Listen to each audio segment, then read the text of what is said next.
Hi, I'm Henrietta and I'm your GWC host.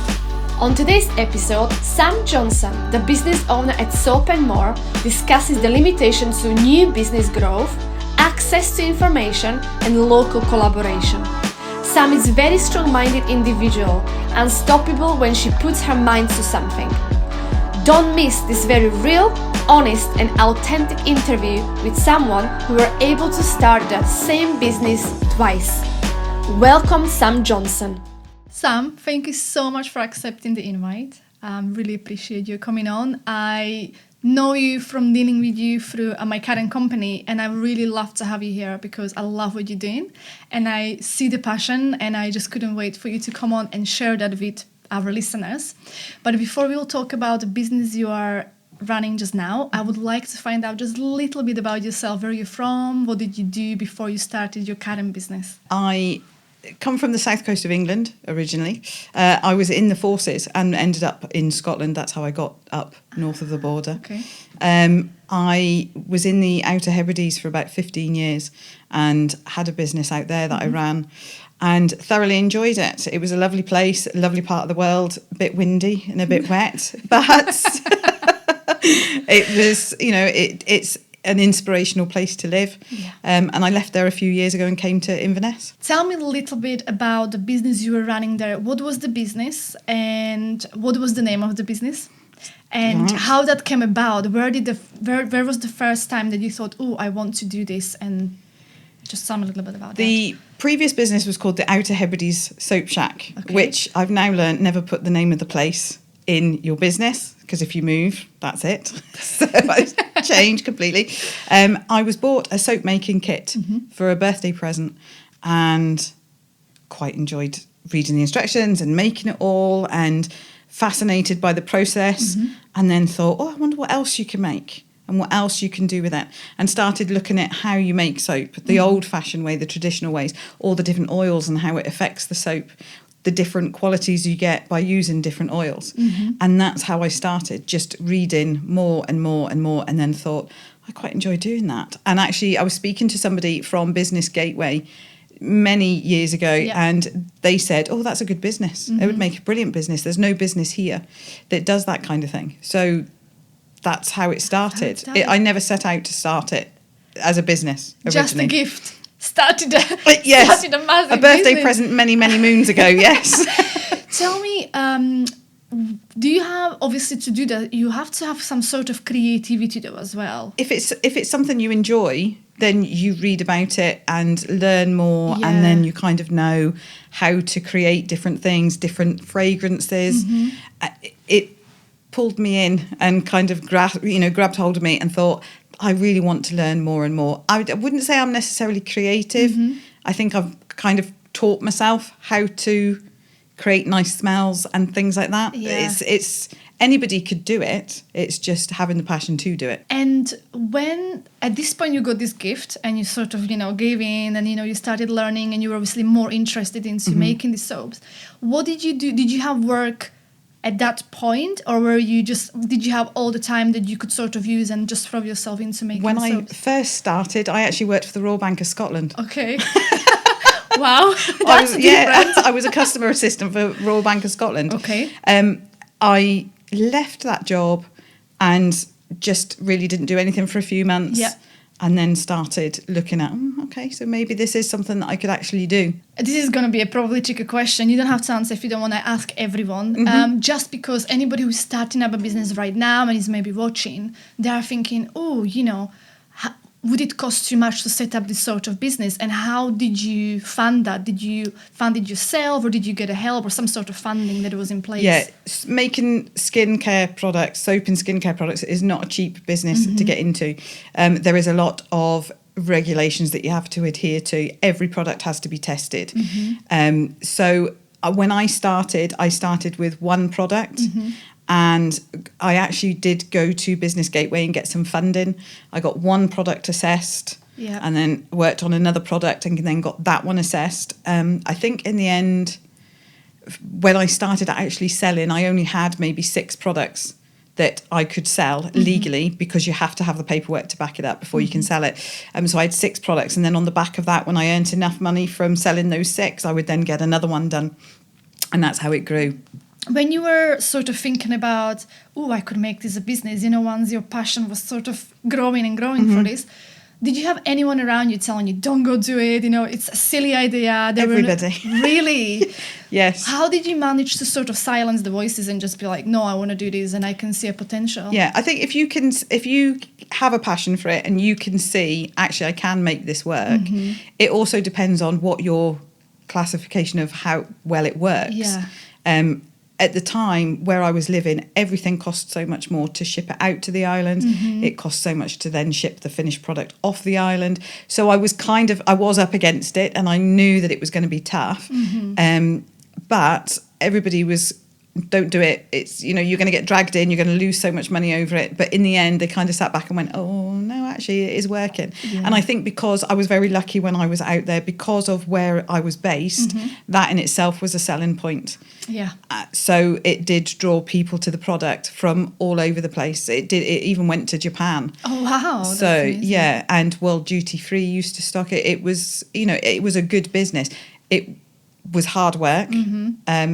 And I probably didn't make as much profit as other businesses on the mainland would have made, but I was happy with the profit I made. And you were doing something you really enjoyed. Exactly, yeah. Did you have, when you started it, did you have anyone helping you, or did you do everything on your own? No, it was just me. And I soon learnt that I can't be the graphic designer and the printer, and it was a case of, no, I can't. Wearing too many hats. Yeah. And, it would take me maybe, 3 weeks to create a label, whereas if I went to somebody, they could actually do it in a day, if that. So, yeah, from a cost point of view, I could make more money making soap than I could sitting there doing the graphic design side. So I soon figured out, use the people that have the skills. Yeah, it's definitely. worth it. From the moment you started making it and you decided, okay, I can see there is a potential for business, you got everything in place and you've got your products ready, how long did it take from the start that you started making it to the point you were able to go and sell it? Back then, it was probably about 6 months. Okay. Which isn't too bad. Now it's a bit longer, but yeah, about 6 months, I would say. And this is a brand new product. You're working on this. How did you raise awareness of the product so people know it exists and is in the market now? Well, it's a small place. Everybody knows everybody knows everybody. Yeah. So they kind of, as soon as one person said, "Oh, can I get some soap for a birthday?" Then that person went, "Oh, who made it?" Oh, it was Sam down the road. So that was it. Then everybody knew. It only takes one person to know, and then the whole island would know. Was it specifically you just wanted to sell products within the island, or did you then sort of branched out of the island as well? I originally I said, just across the islands, because I thought that's all I'm going to be able to manage on my own. But then I did see the trade fairs in Glasgow and kind of thought I'd quite like to do one of those. But also knew that for me to make that step to go there, I needed to have all the branding done and have it stack up against other soap companies that were on the market. So I did have all of the branding done and made it look like it could sit on a shelf in a shop next to all the bigger brands. And I went to the trade show and I think I came back with about 55 orders. Wow. Which did frighten me slightly. You had to make lots of soup. Yes. It was a bit, oh my God. But yeah, it was good. And from there, I think I did about 4 years trade shows, and every single time it was always well received. And yeah, it did go down very well. So yeah, can't complain. So was it just a soap that you were sort of focusing on that business when you're running in Ireland? It was mainly soap bars, liquid soap, hand lotion and balms. What was specific or different about your product than the other ones that were in the market? It was all completely natural. But it wasn't, I think because of where it came from, I didn't necessarily have to have like a unique selling point other than it's all handmade and it is all natural. That was it. Back then it did use palm oil, which this new creations don't. Yeah. Okay. So and you were saying that you had to have some sort of certification back then. What certification you were using for the first So you have to get a cosmetic chemist basically to assess everything. So that you send in your recipe, a bit like a cake recipe, you send it in to a cosmetic chemist.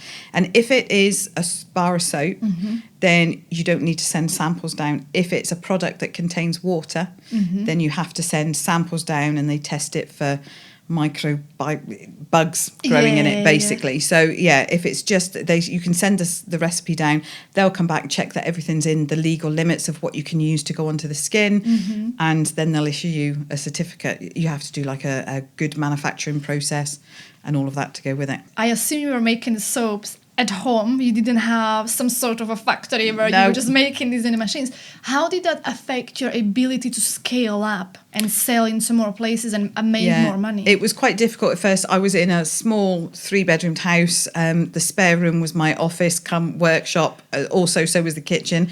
And I would have to clear everything out of the kitchen before starting to make stuff. And then obviously put it all back in time for tea. So that was quite difficult. When I started going to the trade shows, I actually rented a workshop space because there just wasn't enough space for me to hold everything. To make 100 liquid soaps, you not only need 100 liquid soap bottles, but you need the tops and all the packaging to go with it. And there just wasn't the space in the house. So there was boxes all down the hallway, up the side of the stairs. So in the end, I rented a workshop space. And that worked for you? It did, it did. And it allowed me to expand without encroaching on the house. And also it meant I could come away from the actual home to a business rather than do everything in one place. Definitely. That makes total sense. How long did you run that business? Started it in 2007, I think, off the top of my head. And I left Uist in 2016. Okay, that was a long run. Yeah. And you were, from the start to finish, you were always on your own. Yes, my son used to wrap soap, much to his annoyance. So he would wrap soap, but other than that, all on my own. So you were basically, what you were doing something that you were passionate about, something that you enjoyed. You got to travel with it as well to trade show, but you were not caring, I'm going to make millions of it. You just wanted to make enough money, so you are okay, but you were doing what you enjoyed and you didn't have to really have any overheads to sort of help you doing it. Yeah. You've now started a different brand. Yes. So tell me the process. I actually left the Hebrides in a bit of a rush. So I left, came over here and thought, well, I can't bring the business with me because of the name. So that was that. And also it kind of felt like a step backwards for me going back to doing it. And I said, that's it, I'm done. I'm not going to make soap in that anymore unless it's for me in the kitchen and, around the house, that's it. I didn't, for quite a number of years, I actually felt like I was going backwards if I went back to doing it. And it's only been in the last probably 2.5 years that I started thinking, actually, I had a good business. And the only reason it stopped was because of me, no other reason. So that's when I then started looking at, okay, maybe I could do it again. But if I'm going to do it, I want it to be different. And that's how we've now ended up with the organic and vegan side coming into it. Yeah, you've gone through the process. How long is Soap Mhor out and about from the day you sort of started? So I kind of started, process. Back in, it would have been February, March last year. Okay, so it's a year and a half sort of, it's out there. Do you remember what was the first year and a half in a first business and what was the challenges you had there compared to challenges right now that you sort of restarted but different brand? I think the original business, the challenges were the location, getting things shipped over without horrendous shipping costs, getting products shipped out. That was more the main issue out there. Also, there wasn't a lot of other businesses that went to craft fairs or craft shows, or that wasn't a big scene out there at all. To do a trade show, I asked Business Gateway back then, do you have any advice if you've got like a leaflet on what I should take? And there was nothing. So I ended up I actually went and visited another business in Stornoway and spoke to the lovely lady up there, and she gave me so much advice on what to take, the kind of things that I would need. That was probably the main challenges then. Here, I think the main challenges have been COVID and Brexit, which is probably the same answer from everybody. But to be honest, Prices have gone up. How did pricing? Obviously, one of them will be pricing. Is there any other things that has been sort of limiting you because of Brexit? With Brexit, it's been actually getting bottles and the right kind of bottles that I'm allowed to use, the right kind of labels that I'm allowed to use, all of that's stuck in containers somewhere, or it's so that's been really difficult. The pricing has just gone through the roof on some of the products as well. Wow, okay. So which is obviously added to everything. Yeah, and I know you've gone through a really difficult process to try to get certification because you are making generally an organic product. Tell me a little bit about the process that you need to follow to be able to say I've got fully organic product. Yeah, so you have to apply to. You can either go direct to Cosmos or the Soil Association or EcoCert, and they all work to the same legislation, if you like. They have a list of things that you have to agree with. Every product that goes into my products has to be certified by Cosmos. So it's not as easy as just going, I'll make soap with this, that and the other. I have to make sure that each ingredient has come from a certified organic supplier, which makes it quite difficult at times. And the process to actually get everything through is long. There's house visits every year. You get which was one of the problems with COVID. I couldn't have somebody come to the house and inspect the workspace and all the paperwork. So an ingredient has to be traceable from where I buy it right the way through to which shop that soap bar gets sent to. Yeah. And also when you think of it back the way, so the ingredient that I buy also has to be traceable from where the supplier gets it to where the supplier sends it out to me. So there's a whole chain and every single thing is traceable. And I have to have that in place for every ingredient.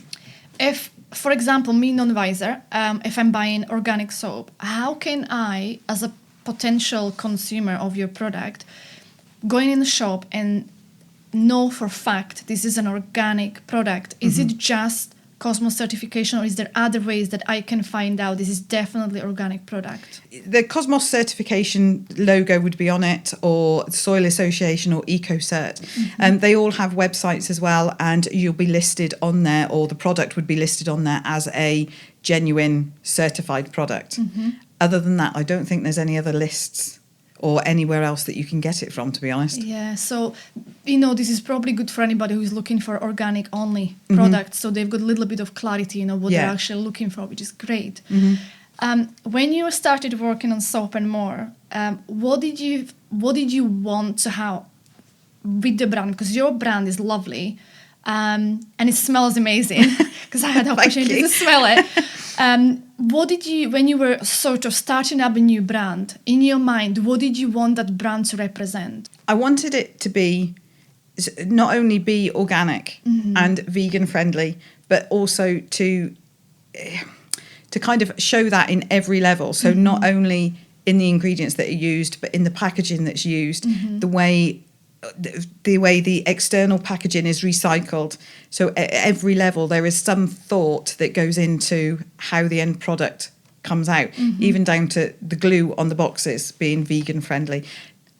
So it's not just it's organic, but it has actually a lot of thought has gone into it. It's not just I'm gonna make a soap and off you go. Definitely. If I was to say, but I can just buy any soap, why would I buy organic? How would you overcome that objective to explain to people it's better to buy organic? Or what is the benefit of organic soap? If it's certified organic, you know that absolutely every part of it has gone through a process and has been certified, and it hasn't been mixed with anything else. I was actually reading something yesterday about soya. Okay. And how certain products have been mixed sustainable with normal.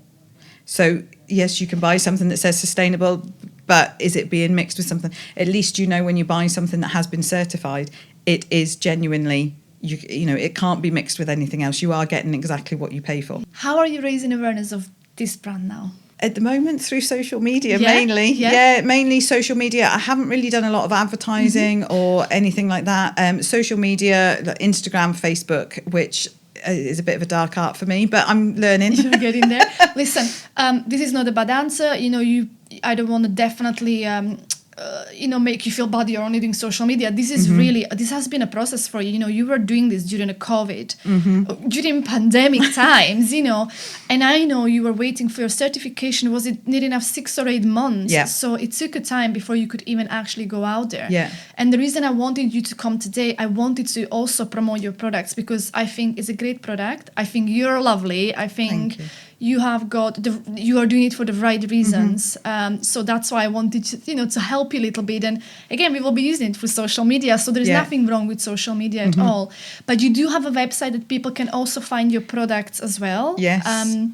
Tell me, who is your ideal customer? Who are you sort of targeting that you can sell the products into? I think just people who want to do their bit. They want to know they're making a bit of a difference and they're doing what they can. It's not easy for everybody to suddenly switch to everything being organic. It's, and it's also not cheap to do that neither. Yeah. But just by doing a little bit, it does make a big difference. Yeah. So looking for things that are, organic and have certification with it kind of is a tick in the box. People know that they're doing their bit. So probably people like myself who, just want to do as much as they can, but can't do it all in one go. So a bar of soap that's organic, or a shampoo bar that's organic, or something like that. What are the other products that you are bringing out and then you already have out there for sale? So we already have the liquid soap, and there will be soon, once everything's gone through, the lip balms. Yeah. And then fingers crossed, I won't say early next year, but next year we'll have another range of soap and some balms and shampoo bars as well. And that's also, it's sort of found on your website as well. So anything that you've got currently available can be found on your website. That's all on the website. And can be purchased through your website. Yeah. From the knowledge of being on your website, so I can understand you're selling directly to consumer, which is me or anybody who would like the product. Yeah. But you are also working on, like you mentioned, working with retailers and happy to use it in hospitality as well, working with hotels or anyone else who is interested to sort of purchase it. Yeah. For anybody who wants organic Anybody soap. who wants it. That's brilliant. You were mentioning you were going to loads of trade shows with your first business. Yes. Now that things are slowly opening up, are you going to be looking forward to going trade shows, or what? Where are you stand with that at the moment? I don't know. I know the trade show's coming up because it's in January. So there was just one a couple of weeks ago in September, and the next one comes up in January. And I'm kind of torn.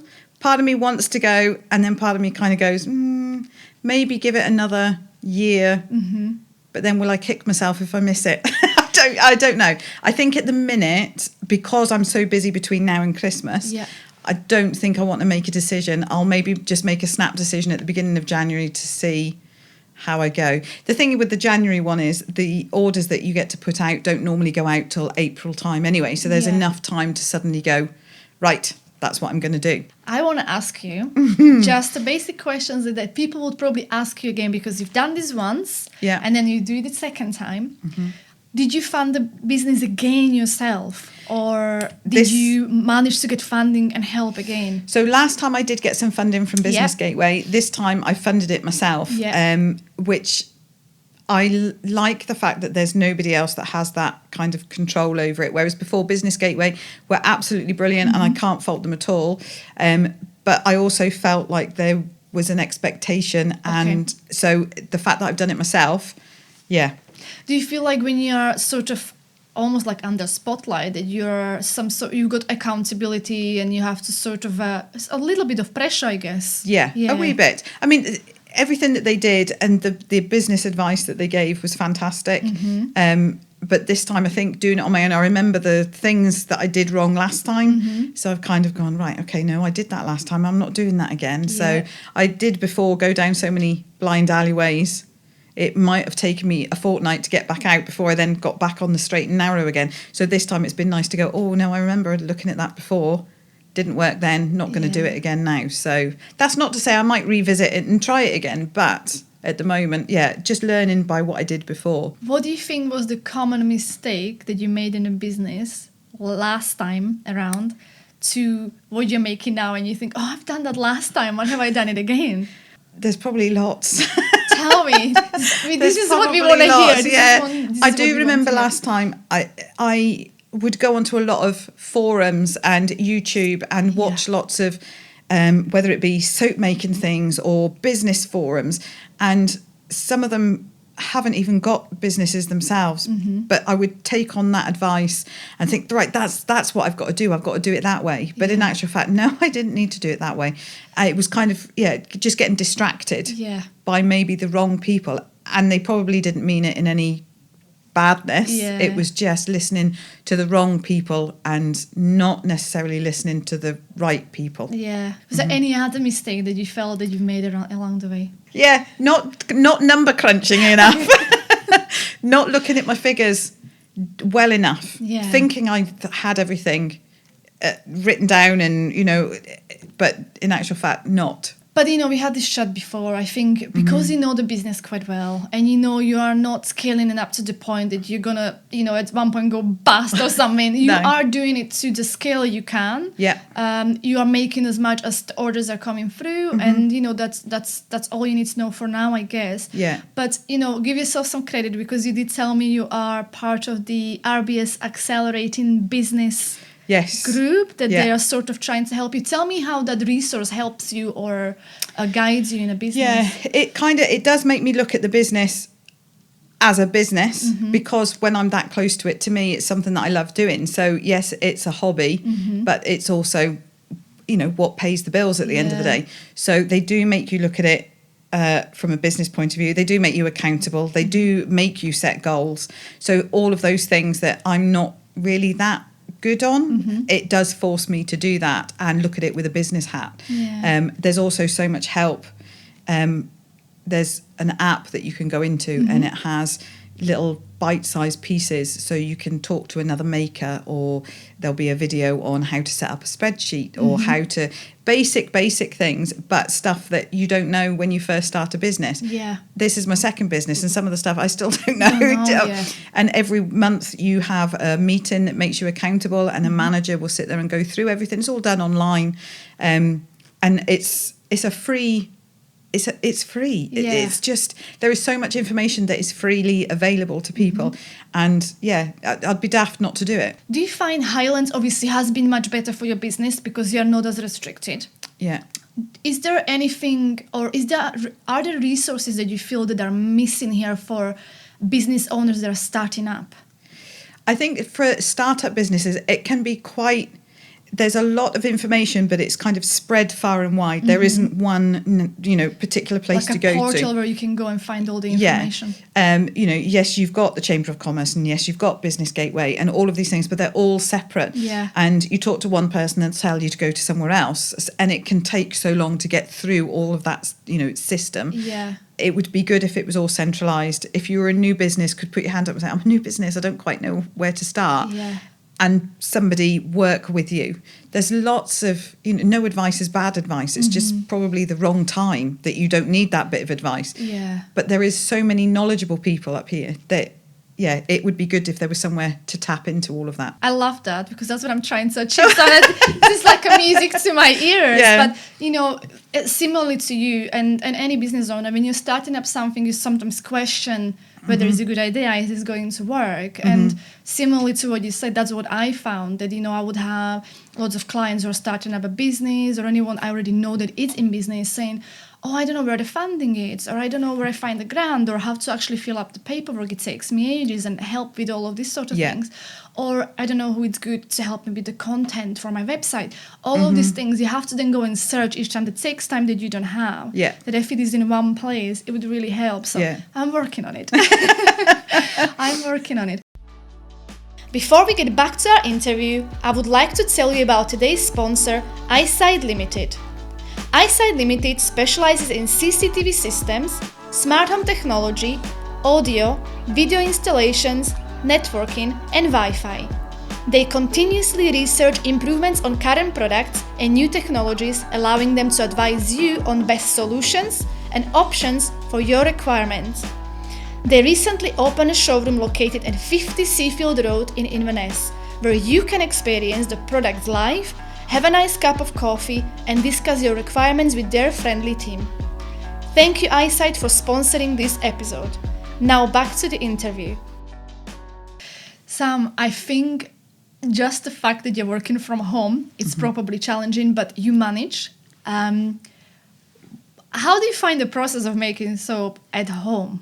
I've now got it off to a fine art, I think. I've actually turned one of the bedrooms into a workshop, so that it's then completely out of the way. I have another room, which is now the office as well. So that's 2 rooms I've taken over. To make soap and leave it for the full amount of time that it needs to, I need a lot of space. So I normally will start off the process in the morning and then go and do other stuff, whether it be wrapping and packing or getting orders ready and paperwork and all of that, and then come back to it later on in the day when everything's kind of at the right temperatures, ready to go. And then it will sit for 24 hours, so the following day I can then come back to it and mould it, cut it and do that and start another batch off. So. You know what I love about you? I'm just sitting here, I'm totally taken back. I don't know why. What I love about you, that it's that fact that you're doing a business, and you're not making excuses. Oh, but I don't have a place where I'm gonna make it, and I don't know where to start, and the paperwork takes too long to do. You just taking on the challenges, and you stay so calm and collected, and you just get through it. What I want to ask you, because of the way you are and you're doing it in such a simple way, are you a person who likes to just get on with things and you don't want anyone to sort of advise you, or do you like to go and sort of speak to other people as well and get advice? I always think there's no bad advice. It's just the wrong time for that advice. So I would speak to everybody and anybody, get opinions in. I might disagree with them and I might not take any notice of them at that point in time, but it will always be in the back of my head and I can always go back to something. I do work better on my own. I know that. I always say I don't play well with others. That's why I'm self-employed. And just to be able to kind of manage what I do in my own way, I may make a mistake, but then I'll come back to it and resort it. Nobody else is going to fix it apart from me. And if I make a mistake, I make a mistake. I won't do it a second time. You don't have to answer to anyone. Exactly. Nobody knows unless I tell them. That's brilliant.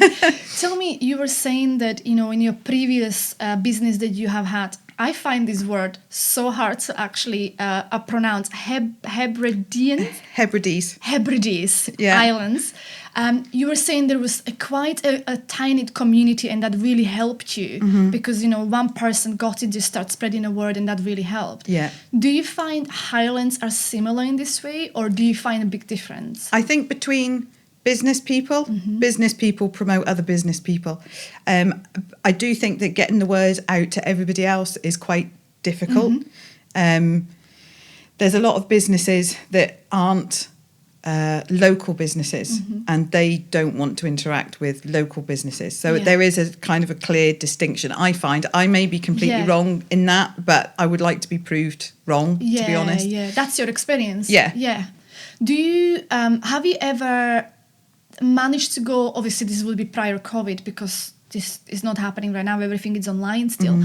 Have you ever been to networking event within Inverness area? I was actually at a networking evening, when was it? Was it last week? And it's been the first one for kind of 18 months that they've done, and that was with the Highland businesswomen. Okay, how you find Highland businesswomen? I enjoy it. It was very relaxed. I went to one it was just before COVID, and that was completely different. That was more structured, and this one, it was just a kind of a get together because nobody had seen anybody for 18 months. So it was a nice supper, chance to chat to everybody, and everybody asking questions. What do you do? Because I was a new person there. There was actually a couple of us that were started new businesses up, so that very interested in what you do and very welcoming and lots of advice. That's great. And you are surrounded by women, so you can have a lot of chat like we do. Exactly. Yes. Listen, you look like super positive person, and you are. Like I said, I know you for a while. You are positive, but there's still days that you probably don't like having. How do you overcome days when you wake up and it's just not a good day, or you've got a real bad challenge and you just want to scream? How do you overcome that day? I probably do go away in the corner and scream. A big glass of wine and a bath. at the end of the day, nobody else is going to fix whatever it is. So yeah, you just have to kind of get on with it. Do you have a routine? Do you have like a daily routine that you sort of follow, or? I kind of try and do making all in one big go. So I might make products, make soap for a week, 10 days solid, and it will be morning, night. And so I'll be on the go constantly. And then after that, we'll have a chance to do paperwork and, you know, all the social media and things like that. Yeah. At the moment, with the run up to Christmas, and obviously the liquid soaps just launched. So at the moment, it's a case of trying to do everything. Yeah. Christmas markets are going to be challenging, just to keep stock levels up and still have enough for the website and still supply wholesale, which, yeah, but it'll be fine. You will manage. I'll manage. You always do. You've done it before. You can do it again. Exactly. Tell me what you feel that is your biggest achievement to date. Probably actually getting the Cosmos certification has been the biggest and the most difficult thing. But I know the process a lot better now. I remember, you know, the first bit of paperwork I put in, it came back, it was like being at school with red pen all over it. And, you know, you were just kind of like, how on earth? I didn't even understand the question they were asking, how, let alone put the right answer together for them. So to now I know, oh, they're going to ask me this, they're going to ask me that. So the paperwork, when it goes down, it's kind of all goes down in one go. So I know I'll only need one response to come back.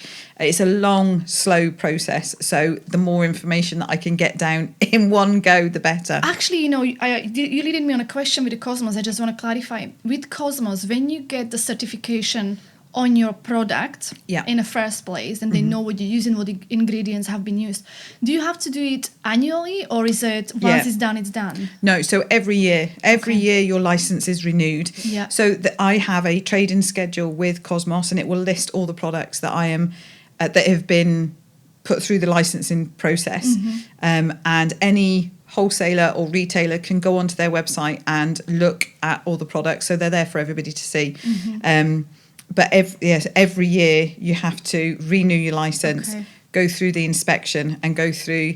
They don't necessarily check all the paperwork again, but they will inspect the processes that it goes through. And as long as I haven't changed suppliers or anything like that, then that's fine. You work so well on your own.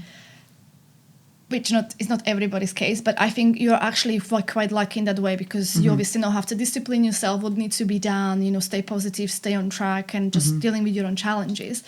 What do you think, based on your experience, it's important trait that somebody needs to have, or personality trait that somebody needs to have to be successful in business? For me, it's just loving what you do, because if there's a recipe that I want to make and it's not quite working, I love nothing more than doing it again, but tweaking it slightly. So for me, it's having that passion and that drive to just keep going. That's not for everybody. It's something, I think, I'm not a business person. I would say I don't have the business acumen. I can learn that, but it's actually having the passion for the product that will, get you through at the end of it. And show once you're actually... Yeah, definitely. I mean, you're the face of the company, so, I think people will see the passion that you have once you're actually talking to them in a person as well. They will not always see it through a website, but hopefully, you, like you were saying, you're doing videos or how you're making, the product. So they will sort of get to know the process and you and your personality through that. What is the biggest lesson that you have learned in business? Probably that there is lots of advice out there. You just need to know where to find it. And that's the key. It's finding it, or finding people that can point you in the right direction. And, listen to everybody. Everybody's got an opinion. It might not be the opinion you want to hear, but even if you listen to it, take it on board. Whether you use it is entirely up to you, but it will still be there in the back of your head at some point for you to, have a look at and address whatever. If they've come up with a criticism that you're not particularly fond of, then they obviously said it for a reason. It might not be one that you feel is valid, but it's still a fair point. So listen to everybody and just take advice. Yeah, I love that. And you know what, it's coming up so often, so it seems like the business owners definitely know what they're talking about, because they're coming across the same things. Yeah, it's not easy to... it's almost like the soap business is my baby, if you like. And when somebody says, oh no, that smells horrible, I don't like it, they obviously don't like it for a reason, but that's not, it's a criticism, and can I tweak it in a way that makes it more pleasurable for them? But so it's not to take it personally. Yeah. Because it's not personal, it's business. What do they call it? Constructive criticism. Exactly. Just take it on and go with it. Yeah. Do you think that people are born entrepreneurs, or is it something you can just, like you said, if somebody loves something to do, they can just go and try to make that happen? I think it may be a character. There is a trait there at some point. I think I've always been, if I wanted to do something, I've always been driven to do it. Yeah. It doesn't matter how many times that you say, no, you can't do that, you can't do that. I will just keep going and we'll eventually get there. So I think it might be a character trait that people have, not necessarily to be an entrepreneur, but whatever it is in life, whether it be the career that you want that you're constantly told, no, you can't do. Because that was me. I was a mechanic for years and was constantly told, no, you can't do that. Yeah. And then ended up becoming a mechanic. So, I'm going to prove you wrong. Exactly. Yeah. When I was that age, there wasn't women aircraft engineers. Yeah. So, it was, but I was adamant, no, that's what I want to do. So that's what I went and did. Yeah. So I think if you've got that streak in you, that determination and that passion for something, then anybody can be an entrepreneur as long as you've got that. Yeah. Do you think, I actually want to ask a question because that's actually quite interesting. How did you get into force? Why, what was the decision behind that? In the Navy? Yeah. I wanted to be a mechanic. I tried through school, there was car maintenance courses and things like that, and was told no because we need another girl in the class. And there wasn't another girl that wanted to do it. I tried at college and they said no because we need another girl in the class. Bearing in mind how long ago this was, it was just unheard of. So the only way I could do it was to join the Navy. So that's what I did. Did you enjoy it? I loved it. Yeah. How long were you in Navy? 9 years. Oh, wow. Yeah. So, and I absolutely loved it. Why did you, what was the reason why you left? I was medically discharged. I had an accident at work and I hurt my back. So they said, no, you can't carry on being a mechanic. So I left and that was me. How did that affect you when you couldn't do what you really enjoyed to do? It took a lot for me to kind of, because that's all I'd ever wanted to do. And I did find it did feel like the rug had been pulled out from under me a bit. But then I kind of thought, well, hang on a minute, what can I do? So I then started working for a company making electrical circuit boards and things like that, because that was still part of the engineering that I used to do before. So I did that until I was pregnant, and then I couldn't fit in the machines. I feel like, you know what, I'm discovering one thing about you. You've got attention to detail, because every job that you just mentioned, you have to have such an attention to detail and be really patient. So that's where it's coming from. You obviously have that in you. All my friends will tell you she's not patient. Well, we all get sometimes impatient, Yeah, I'm patient with things. People maybe not so much, but things, making things, and that kind of I can sit for ages doing stuff like that. Wow. So. I actually am finding out things about you I never knew. I find that really fascinating. There was determination, and unfortunately accident have taken that away, but you still look like accomplished, happy, doing what you enjoy, and you'd say still taking no for an answer. No. So you haven't changed in that way. Tell me what you like to do in your free time when you can actually switch off and from your business. Walking. I just go out and walk, leave the phone behind, and just take a couple of hours out completely. And I try and do that even now during the week, even though it is so busy some days. Even if it's just a couple of hours, leave the phone in the car or switch it off and just go off for a walk for an hour, 2 hours. So I actually did that yesterday, just because it was getting a bit tense. So it was like, right, go for a walk. Get out there. Do you have any specific place you like in Highlands to go and visit, or what do you like to walk? Well, there's just so many places that you can go around here, and because I've not been here a huge amount of time, I don't know them all. So I've taken advantage of other walking groups that know where these walks are and things like that. So love going down to the beaches or through the woods, which up here, you've got an abundance of them. You're saying walking groups. Do you like to be on your own? What do you do with walking groups?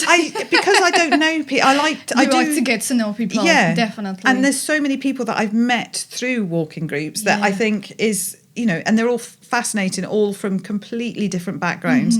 And it kind of switches my brain off from thinking of work constantly Yeah. because you've got to talk to other people and you've got to make that effort. So it's a good way to make my brain switch off. And Are you not ever thinking about, I want to tell them about my soap and what I'm making? it's quite funny because a lot of people will ask, oh, what do you do? Yeah. And I'll say, oh, I'm self-employed. I make organic soap and Yeah, skincare. yeah. And they'll be like, oh, that's a bit fascinating. But I'm not good at talking about myself. I'd rather talk and listen to them. Yeah.